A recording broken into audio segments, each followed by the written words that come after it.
오늘은 요한복음 4장 앞부분의 말씀을 가지고 생수가 흐르는 사람들이라는 제목으로 함께 말씀을 나누기 원합니다. 2024년에 유엔 물 보고서에 의하면 현재 세계 인구의 약 22억 명이 안전하고 깨끗한 물을 공급받지 못한다고 했습니다. 이 보고서에 따르면 앞으로 25년 후 2050년이 되면 세계 인구의 절반에 해당되는 약 50억 명이 물 때문에 고통받게 된다고 경고했습니다. 참 어려운 일이죠. 특히 어려운 문제는 가난한 나라일수록 더 심각한데요. 아프리카나 라틴 아메리카 그리고 아시아 지역에 깨끗한 물을 충분히 구하지 못하는 나라들이 너무나 많습니다. 저희가 올해 태국 단기 선교회 갔을 때 선교사님이 절대 일반 수돗물이나 식당에서 컵에 주는 물을 마시지 말라고 그렇게 말씀하셨는데요.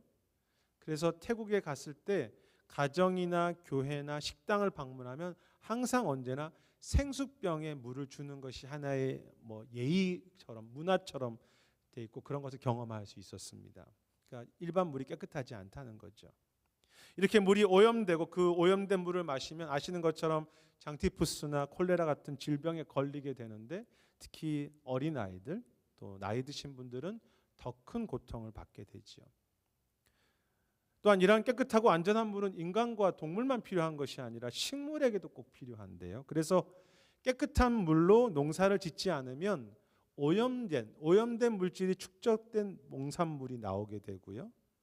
깨끗하지 못한 물로 농업을 하면 농사를 지으면 열매가 덜 맺히고 그 품질도 좋지 못하다고 합니다. 갈수록 건강하고 깨끗한 물을 얻는 것이 더 힘들어지는 시대라고 생각합니다. 그리고 오늘 말씀에서 주님도 물에 대한 그런 이야기를 하시면서 우리를 살리고 또 만족시키며 변화시키는 것이 무엇인지, 즉 진정한 생수가 무엇인지 그렇게 말씀하시는데요. 5절에 보면 예수님께서 사마리아 땅 수가라는 곳에 가셔서 한 우물가에 도착하십니다. 그리고 그곳에서 물을 길고 있던 그곳에 있던 사마리아 여인을 만나셔서 물을 조금 달라고 그렇게 대화를 시작하시죠. 그때 시간이 유대 시간으로 6시쯤, 그러니까 요즘 우리로 말하면 정오 12시 정도가 됩니다. 이런 예수님의 모습은 조금은 이상한 것이었습니다. 당시 유대인들과 아시는 것처럼 이 사마리아 사람들은 서로 싫어하고 서로 만나기를 꺼려했고 서로 교제하지 않았습니다. 역사적으로 보면 아시겠지만 북쪽 이스라엘과 남쪽 유다가 망하는 그 시기가 좀 다른데요. 북쪽 이스라엘이 아수르에게 망하고 남쪽 유다가 바벨론의 포로로 잡혀가면서 이 사마리아라고 하는 그 이스라엘 지역에 외부 사람들이 들어와 살기 시작했습니다. 그래서 사마리아 사람들은 유대인들은 이 사마리아 사람들을 같은 민족으로 받아들이지 않았습니다. 반면 한편 다른 쪽에서 기원전 약 128년경에 이 성경에 나와 있는 시기는 아닌데요. 예수님이 오기 전 약 100년 전이죠. 그 당시에 이제 정치인들이 사마리아에도 성전을 세워주는 일이 있었습니다. 그런데 그것이 불편했던 유대인들이 사마리아 지역, 세겜 땅이죠. 그리심산에 세워졌던 사마리아 성전을 파괴하고 그 사마리아인들을 학살하는 그런 사건이 있었습니다. 그래서 사마리아 사람들 역시 유대인들을 매우 싫어했죠. 그런데 예수님은 유대인으로서 그 사마리아인에게, 특히 남성이, 그 당시의 문화로는 허용되지 않는 남성이 여성에게 대화를 건네신 것입니다. 우리가 몇 주 전에 그 3장에서 니고데모라는 사람을 살핀 적이 있는데요. 니고데모는 모든 것을 다 갖춘 유대인이었고 남성이었고 정치인으로서 모든 것을 다 갖춘 사람이었다면, 반면 오늘 이 사마리아 여인은 모든 것에서 다 부족한, 결핍이 있는, 소외된 그런 여인이었죠. 특히 낮 12시에 우물에 온다는 뜻은 학자들은 해석하기를 사람들을 피하고 싶은 그런 마음과 모습이라고 그렇게 해석합니다. 이 여인과 대화하시던 중에 우리가 읽었던 13절에 보면 주님은 중요한 말씀을 하시는데요. 이렇게 이야기하십니다. 이 물을 마시는 자마다 다시 목마를 것이다. 너는 다시 목마를 것이다. 마치 이 사마리아 여인의 삶을 보여주는 그런 말씀 같습니다. 너는 지금 물을 찾고 있고 물을 마시기 원하지만 너는 다시 목마를 것이다. 그것이 육체의 갈증만을 이야기하는 것은 아니겠지요. 외부로부터 어떤 것을 늘 찾고 있지만 그것이 결코 너를 채울 수 없다라는 뜻이 됩니다. 사실 우리가 이제 예수님과 대화 속에서 아시는 것처럼 이 여인은 남편이 5이 있었고 지금 있는 남자도 그의 남편이 아니었습니다. 지금은 조금 분위기가 달라졌지만 2000년 전에 당시 여성은 남성과 결혼하는 것이 그의 삶의 안전함이었죠. 그것이 그의 삶을 보호하는 것이었죠. 그런데 그녀는 결혼하고 또 결혼하고 또 결혼하고 5번을 결혼했지만 안전하지 못했고 또 안전하지 못했고 오히려 그럴수록 더 아프고 외롭고 상처가 있었습니다. 그래서 지금 현재 남자도 그의 남편이 아니었죠. 무엇을 해도 채워지지 않는 빈 마음이었습니다. 흥미로운 것은요, 이 여인이 이제 예수님이 선지자라고 생각하면서 질문을 해요. 20절에 보면 우리 조상들은 이 산 그리심산에서 예배하려고 했는데 왜 당신들은 예루살렘에서만 예배하라고 합니까? 이 질문은 역사적인 아픔에서 나온 질문입니다. 100년 전에 있던 사건. 왜 당신들은 우리의 성전을 다 파괴시켰나요? 그리고 여러분, 그 모세 오경만을 본다면 다윗이 등장하지 않기 때문에 거기서 보면 원래 이 사마리아 지역이 아브라함이나 여호수아나 항상 세겜 땅에서 먼저 예배했습니다. 그래서 나름대로 사마리아 사람들은 이 땅이 먼저 우리가 예배했던 장소라고 생각하는 자부심이 있었습니다. 그런데 이제 유대인들이 자신들 사마리아인들을 무시하고 그 예배마저도 무시당하고 있는 것이죠. 예배를 드리고 있지만 진정한 예배가 아니라고 무시당하고 있습니다. 그래서 어떻게 보면 하나님의 백성인 것 같으면서도 조금은 소외당하고 있고 영적으로도 혹시 내가 진정한 예배를 드리는 것은 아닌가라고 드리지 못하는 것은 아닌가라고 그렇게 아쉬워하고 있는 것이 이 사마리아 여인의 모습이죠. 모든 것에서 만족할 수 없었습니다. 정말 너는 다시 목마를 것이다. 다시 정말로 목마른 삶. 그것이 그녀의 사마리아 여인의 실제 삶이었죠. 아니 여러분, 그것이 우리도 마찬가지지 않습니까? 인생의 현실이 무엇입니까? 외적인 어떤 것으로 우리가 원하는 것을 얻을 수 있겠지만 그것은 잠시 만족할 뿐 그것이 어떤 것이든 다시 목마르다는 것이지. 어떤 것이든 잠시 만족하지만 결국 다시 목마르게 된다. 그 필라델피아 지역에 스쿨킬 강이라는 강이 있고요. 그 근처에서 이제 산으로 올라가는 길에 보면 그곳에 작은 샘이 있는데 오래전에 필라델피아 정부에서 그 샘을 만들면서 이렇게 거기다가 기록해 놓았습니다. 제가 사진을 직접 보았는데요. 이 물을 마시는 자는 다시 목마를 것입니다. 너무 재밌지 않습니까? Everyone who drinks this water will be thirsty again. 그대로 영어로 이렇게 써 있습니다. 이 물을 마시는 자는 다시 목마를 것입니다. 팀 켈러 목사님이 인생 질문이라는 책에서 소개한 내용인데요. 오래전에 유명한 소피아 로렌이라는 그 배우의 고백입니다. 그녀는 참 많은 상도 받았지 않습니까? 이렇게 고백합니다. 나는 상도 많이 받았고 좋은 결혼, 남편도 있었고 부족한 것이 없는 삶이었는데 왠지 내 삶은 결코 채워질 수 없는 그런 무엇인가 공허함이 있었습니다. 다 가진 것 같았는데 뭔가 늘 목말랐습니다라고 그녀가 인터뷰했던 내용을 책에서 적고 있습니다. 또 다른 사람도 적고 있는데 이 사람은 미국의 작가인데 데이비드 포스트 윌리스라고 하는 유명한 작가입니다. 그는 현대 미국 포스트 모던 문학에서는 가장 영향력 있는 작가 중에 하나였다고 그렇게 평가되고, 이 천재들이 받는 상이라고 하죠. 메가더 펠로우십 상을 문학가로서 작가로서 받기도 했습니다.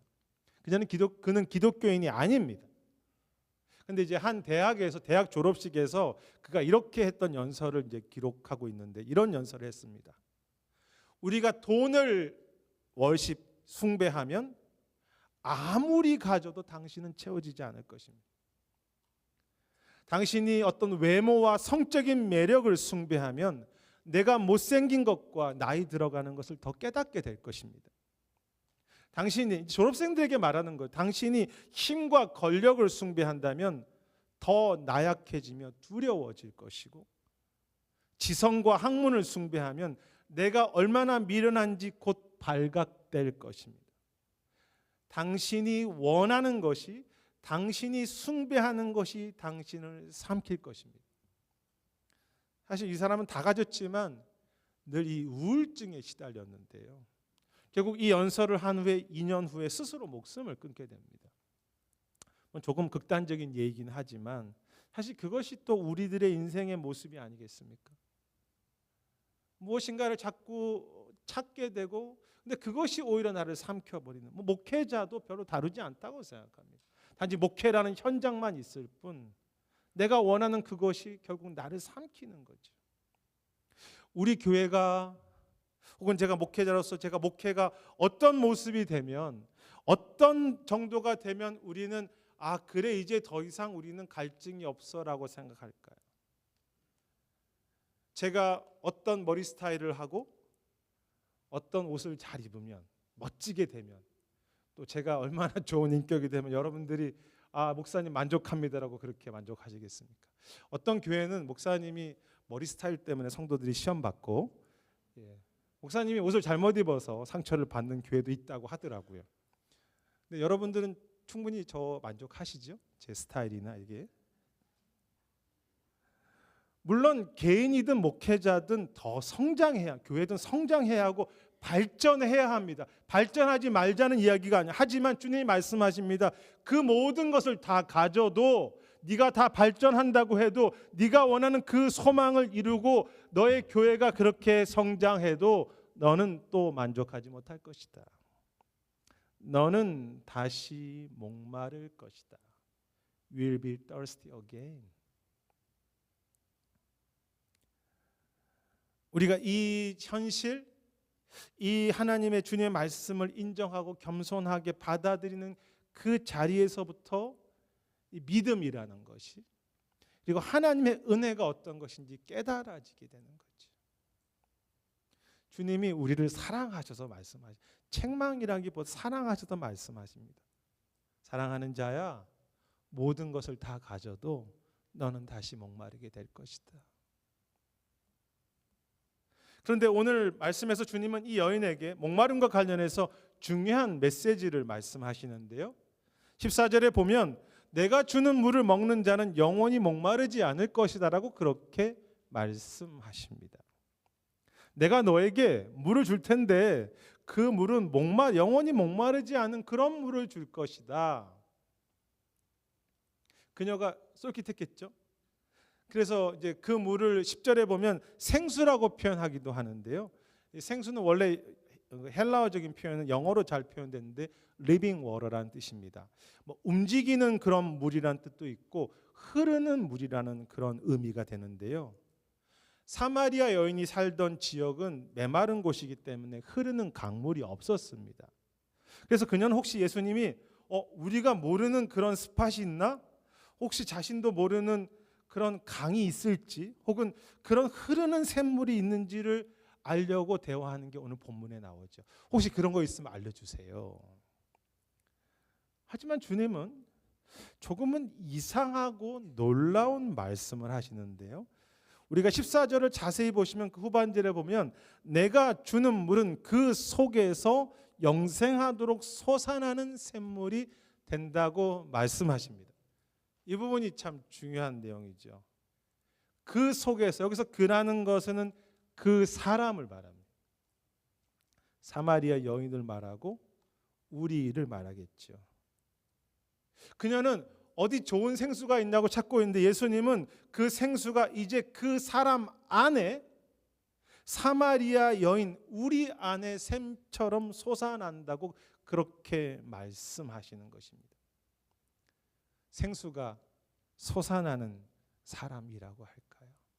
너 안에서 솟아날 거야. 요한복음에서 이 생수를 말할 때는 성령을 의미하기도 하고요, 혹은 새 생명, 영생, 혹은 예수님 자신을 의미하기도 하죠. 예수님의 보혈을 의미하기도 합니다. 너무 놀라운 일이지 않습니까? 내 안에 주님의 은혜가, 주님의 생명이, 그 성령이 계속 솟아나서 흘러나오는 그런 사람이 된다는 것입니다. 너무 감사한 이야기죠. 매우 특별한 이야기이기도 합니다. 지금까지는 없었던 이야기죠. 사마리아 여인은 지금까지 밖에서 무엇인가를 찾았습니다. 그래서 그 어떤 것을 얻어서, 그 어떤 것을 먹어서 만족하려고 했습니다. 그런데 예수님은 전혀 다르게 이야기하시는 것. 그것 아니라 너 속에 내 사랑과 생명과 성령을 부어서 그것이 생수처럼 흐르게 하겠다고 말씀하시면서 다시는 목마르지 않겠다고 말씀하시는 거죠. 예수님의 특별한 사랑과 헌신입니다. 여러분, 그리스도인은 누구입니까? 예수님이라는 생수, 성령이라는 새 생명이라는 생수가 솟아나는 그런 사람들이죠. 그래서 다시는 이 부분이 중요합니다. 목마르지 않아도 되는, 목마르지 않을 수 있는 그런 사람들이 된 것입니다. 솟아나니까 내 안에서. 앞에서 말했지만 이 사마리아 여인이 질문합니다. 주님, 어떤 곳에서 예배드리는 것이 맞나요? 그것이 진정한 예배입니까? 라고 말하자 주님이 답변하시죠. 21절에서 이 산, 그리심산, 사마리아 산도 아니고 예루살렘, 유다 산도 아니고 그렇게 예배하지 말라. 그곳에서 예배하는 것이 진정한 예배가 아니라고 하면서 23절에 이렇게 이야기하십니다. 하나님께 참되게 예배할 때가 올 것이라고 이야기합니다. 주님의 초점은 그 때에 대한 이야기예요. 물론 신령과 진정한 예배도 강조하시지만 사실은 주님의 초점은 그 때가 이르렀다는 거죠. 하나님을 예배할 수 있는 때, 새로운 때가 왔다. 근데 이미 말씀드린 것처럼 예전 설교에서 요한복음에서 때는 예수님의 십자가 사건을 의미합니다. 예수님께서 다 자기의 모든 것을 찢으시고 모든 것을 다 부으셔서 쏟으신 그때, 그래서 이제는 그 부활하셔서 예수 그리스도의 생명과 성령이, 새로운 성령이 우리 안에 부어진 때가 새롭게 시작되었다는 것을 이 여인에게 강조하시는 거죠. 이제는, 예전에는 그런 게 없었지만 이제는 생수가 너의 안에서 흐르는 때가 되었어. 무엇으로? 예수 그리스도의 십자가로. 그래서 우리가 부족하지만 다시 예수님 십자가 그 은혜를 붙잡고 예배하는 곳마다, 주님의 이름을 부르는 곳마다 주님이 우리를 기뻐하시죠. 왜 기뻐하십니까? 우리 속에 그 생수가 흐르기 때문에. 그래서 내 안에 생수가 흘러나와서 나와 내가 서 있는 곳을 영광스럽고 새롭게 바꾸시는 그런 때가 되었어. 너 안에 새로운 샘물이 솟기 시작하는 새로운 시대가 되었어. 너는 성전이고 그 속에서 샘물이 흘러나와. 여러분 기억하십니까? 에스겔 47장에 보면 성전에서 물이 흘러나오는 그런 환상을 보여주죠. 그래서 그 물이 흘러서 사람들을 살리고 너 안에 생수의 강이 흘러넘치기 시작해. 마치 십자가에서 그 보혈의 피를 흘리신 것처럼 이제 너 안에 그 보혈이, 주님의 생명이, 주님의 자유가 너 안에서 솟아나기 시작했어. 그래서 더 이상 목마르지 않아도 되는 삶이야. 문제는 무엇입니까? 안타까움은 내 자신이, 내 자체가 생수가 흘러나오는 그리스도인이 되었지만 그 생수를 기억하지도 못하고 받아들이지도 못하며 여전히 다른 물, 다른 만족을 찾아서 살아간다는 것입니다. 보혈이 흐르는 사람인데, 그래서 만족하게 하신 삶인데 여전히 나는 다른 것 때문에 만족이 없다고 갈급해서 살아간다는 거죠. 그럼에도 하나님의 은혜와 약속이 무엇입니까? 우리가 사실 잘 못 깨닫거든요. 느끼지도 못하고 내가 이미 생수가 있다는 것을. 그렇지만 다시 내 안에 생수가 있다는 것을 믿고 받아들이고 나아갈 때 이미 충분히 목마르지 않는 삶이라는 것을, 이 부분이 중요하죠.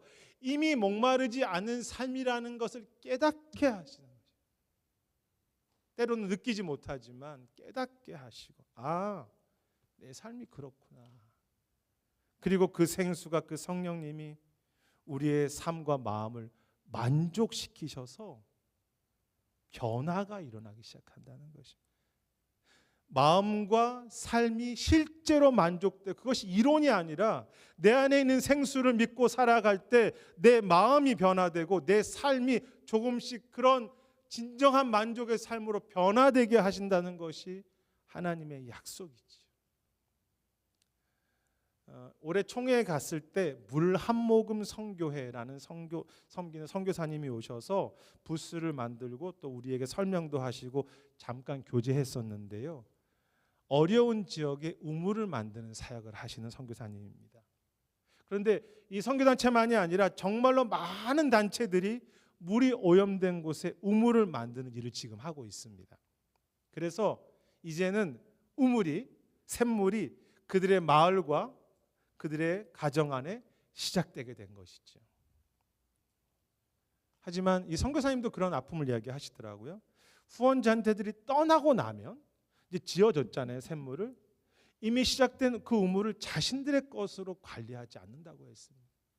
다 방치해 두거나 잘 관리하지 못해서 고장 나거나 다시 오염돼서 대체로 3년이 지나면 통계에 의하면 절반 이상의 우물들이 다 망가지고 문제가 생겨서 다시 예전으로 돌아가서, 왜냐하면 그게 편하거든요.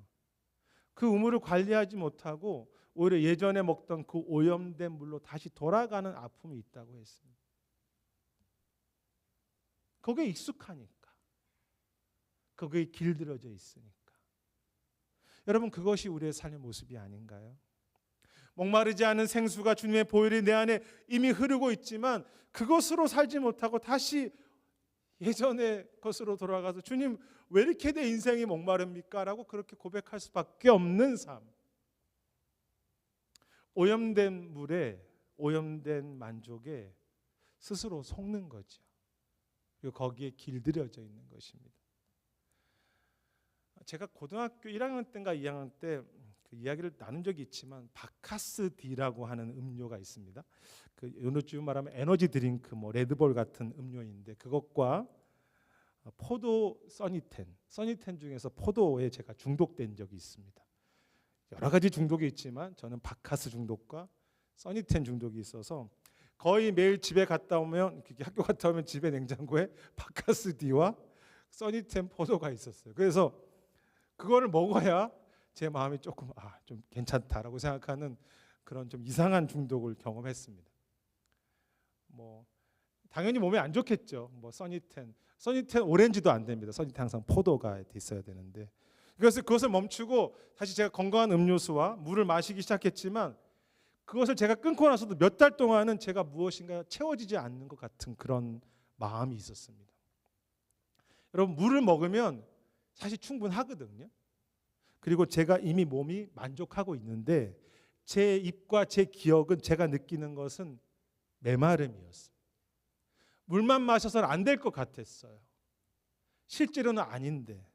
그래서 여전히 물을 마시면서도 제가 느끼는 갈급함은 바카스디, 써니텐, 오렌지도 아닌 포도, 써니텐 포도.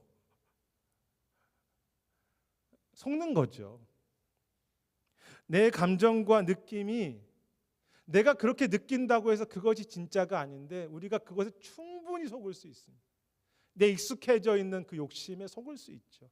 보혈이 흐르고 있고 그리스도의 그 생명이 내 안에서 흘러서 충분한데, 그 물이면 충분한데 깨닫지 못하는 것입니다. 우리를 충분히 속일 수 있습니다.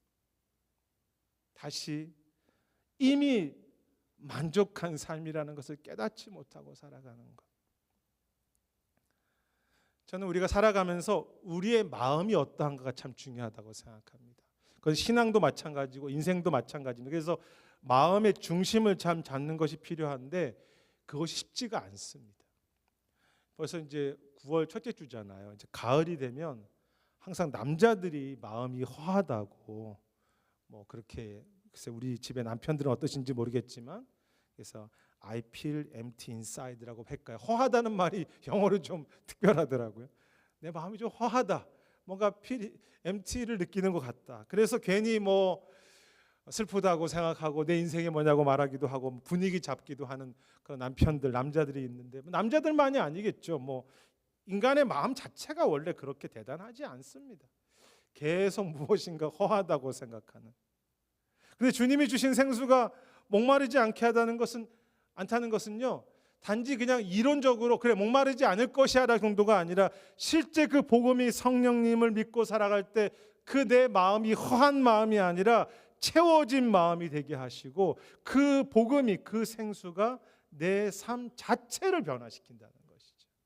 이거는 그냥 좋은 이야기가 아니라 실제 그것을 믿고 살아갈 때 더 이상 허전한 마음이 아니라 사랑받지 않아도 내가 괜찮이 충분한 마음, 사랑받지 않아도 괜찮은 마음이 되게. 원래 그렇지 않잖아요. 그런데 그렇게 바꿔주시는 것, 내 마음을 바꿔주십니다. 더 인정받지 않고 경쟁하지 않아도 되는 마음이 되게 하시고요. 여러분, 그게 진짜 변화죠. 내 마음이 변화됩니다. 그래서 그 결과 내가 막 체험 받으려고 교회 섬기고 막 사역하고 직장 생활하고 하는 것이 아니라, 체험을 받으려고 하는 것이 아니라 이미 채워진 마음으로. 여러분, 얼마나 다릅니까? 그것이 있어야 채워진다고 생각하는 인생과 채워진 마음으로 살기 때문에 정말 여유가 있고요. 그리고 나 자신만을 위해 살지 아니하고 우리 교회만을 위해 살지 아니하고 사회와 국가와 다른 사람들을 진짜 섬기는, 보상을 바라고 섬기는 것이 아니라 채워졌기 때문에 섬기는 삶으로 변화되어 가는 것이죠. 정말 생수가, 성령이 우리 안에 채워지는 그 자체가 우리의 마음을 변화시키고 마음을 새롭게 하고 우리 마음을 만족시키고요, 우리의 삶 자체를 변화시키는 것입니다. 여러분, 그것이 주께서 우리에게 주시고자 하는 그런 삶이죠. 너 이미 채워져 있어. 그러니 그것으로 신실하게 살아가. 체험 받아야 되는 것이 아니야. 팀켈러 목사님이 그렇게 같은 책에서, 앞에 인생 질문이라는 책에서 말합니다. 복음을 정말 믿는다면 모든 결핍은 진정으로 사라질 것입니다. 물론 가난할 수 있고 여전히 내 필요가 있겠지만 결핍은 진정으로 사라질 것입니다. 항상 존중받아야 하고 인정받아야 할 필요가 사라지기 때문입니다. 당신의 삶에 모든 일이 잘 풀려야 한다고 하는, 모든 일이 잘 되어야 한다고 생각하는 어리석음도, 여러분, 그런 어리석음이 어디 있습니까? 모든 일이 어떻게 다 잘 풀립니까? 어려움도 있고 아픔도 있죠. 그런 어리석음도 사라질 것입니다. 왜냐하면 우리는 이미 채워진 마음과 이미 채워진 삶이기 때문입니다. 다시 목마르지 않을 것입니다. 여러분, 예수님께서 십자가에서 달리셔서 목이 마르다고 하셨잖아요. 내가 갈증이 난다.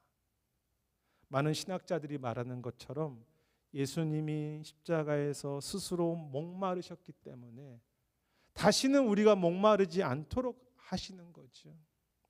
주님의 그 사랑과 복음이, 생수가 자기의 모든 것을 다 드려서 언제나 우리 속에 있도록, 언제나 우리를 살리도록 하시는 것이 주님의 목적이고 뜻이고 기쁨이죠. 여러분, 그 복음을, 그 생수를 우리 마음 깊은 곳에, 흔들릴 수밖에 없는 우리의 마음 깊은 곳에 늘 믿고 소망하고 그것이 중심에 있도록 해야 하지 않겠습니까?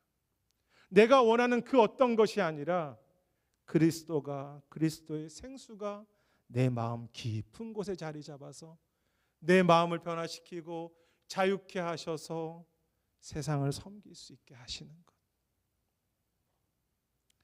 사랑하는 여러분, 이 땅에 깨끗한 물이 사라질 뿐 아니라 우리의 삶 역시 모든 것을 찾지만 다시 목마르고 아프며 외적인 것들에 더 묶여 살 수밖에 없는 그런 시대라고 생각합니다. 하지만 주님은 자신의 생명을 다 쏟아부으시면서 우리 안에 생수가 흐르게 하셨고 이미 목마르지 않게 하셨죠. 그리고 그 약속을 우리를 더 깨닫게 하시며 그래 목마르지 않은 삶인 것을 깨닫게 하시고 끝까지 우리를 더 만족하게 하시고 그 생수의 약속을 이루어 가실 것입니다. 우리로 하여금 더 변화된 삶으로 생수를 즐거워하고 그것으로 나누는 삶으로 변화되게 하실 것입니다. 인생의 고난은 있습니다. 그리고 우리는 더 발전해야 할 것입니다.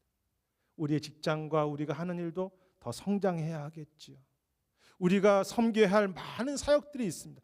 하지만 체험을 받기 위해서 그렇게 하는 것이 아니라 예수로 이미 채워진 심령, 복음으로 인해 당당해지고 너무나 흘러넘치는 생수의 강이 내 안에서 흐른다고 하는 그 기쁨의 심령으로 고난도 이겨가며 우리의 직장과 우리의 자녀들의 성장도 그 기쁨으로 행하는 것이죠. 그리고 그 채워진 심령으로 주의 사명을 감당해 가는 그것이 진짜 생수가 흐르는 사람들이죠.